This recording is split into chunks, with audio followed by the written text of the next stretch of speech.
નમસ્કાર, આપ જોઈ રહ્યા છો JKS ગુજરાતી. વાત કરીએ તો અમરેલીના સાવરકુંડલા રોડ ઉપર મહીપરી યોજનાની લાઇનમાં કરોડો લીટર પાણીનો વેડફાટ. સમગ્ર વાત કરીએ તો અમરેલી સાવરકુંડલા રોડ પર ફતેપુરના પાટિયા પાસે પાઇપલાઇનમાં થયું ભંગાણ.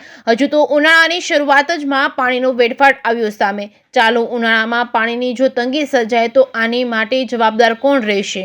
20 થી 25 દિવસથી પાણીની પાઇપલાઇનમાં ભંગાણ થતા લાખો લીટર પાણીનો વેડફાટ થઈ રહ્યો છે. તેમ છતાં અધિકારીઓ હજુ સુધી મૌન. 900 mm પાઇપલાઇનના કરોડોના ખર્ચે બનાવેલ પાઇપલાઇન તૂટી જતા કરોડો લીટર પાણીનો થઈ રહ્યો છે વેડફાટ. 20 થી 25 દિવસથી પાણીનો વેડફાટ થવા છતાં તંત્ર ઘોર નિંદ્રામાં. પાણી પુરવઠા બોર્ડની બેદરકારીના દ્રશ્યો સામે આવ્યા છે. સરકારે એક બાજુ કરોડોના ખર્ચા કરીને પીવાની પાણીની પાઇપલાઇન લોકોના ઘર સુધી પહોંચાડવાના પ્રયત્નો કરી રહી છે, ત્યારે બીજી બાજુ અધિકારીઓની બેદરકારી સામે આવી છે. 20 થી 25 દિવસથી પાણીનો બેફામ વેડફાટ થઈ રહ્યો હોવા છતાં અધિકારીઓ દ્વારા હજુ સુધી પાઇપલાઇનનું રિપેરિંગ કામ કરવામાં આવ્યું નથી. જર્જરિત અને તૂટી ગયેલ પાઇપલાઇન તુરંત જ બદલાવવામાં આવે તેવી માંગ ઉઠવા પામી છે. JKS ન્યૂઝ ગુજરાતી સાથે જૈનિક સોજિત્રા, અમરેલી.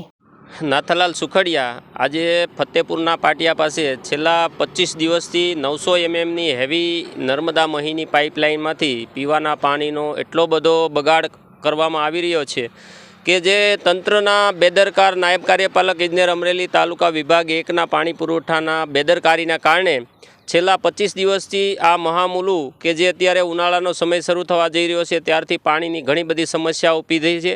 આજુબાજુમાં નાના માણસોની સોસાયટી છે ત્યાં પણ ટેપિંગ આપતા નથી, પણ આ નહેરાની અંદર કરોડો લીટર પાણી વહી ગયું. ખરેખર તો આ તંત્રના જવાબદાર નાયબ કાર્યપાલક ઇજનેર સહિતનાઓ સામે કડક પગલાં લેવા જોઈએ અને સરકારશ્રી, કલેક્ટરશ્રી અને અહીંના જવાબદાર નેતાઓને અમારી વિનંતી છે કે આટલી બધી બેદરકારી 20-25 દિવસ સુધી મરામત પાઇપલાઇનનું ન થતું હોય અથવા તો આગોતરું આયોજન ન થતું હોય, જર્જરિત પાઇપ હોય તો પહેલેથી બદલવી જોઈએ, નથી બદલી.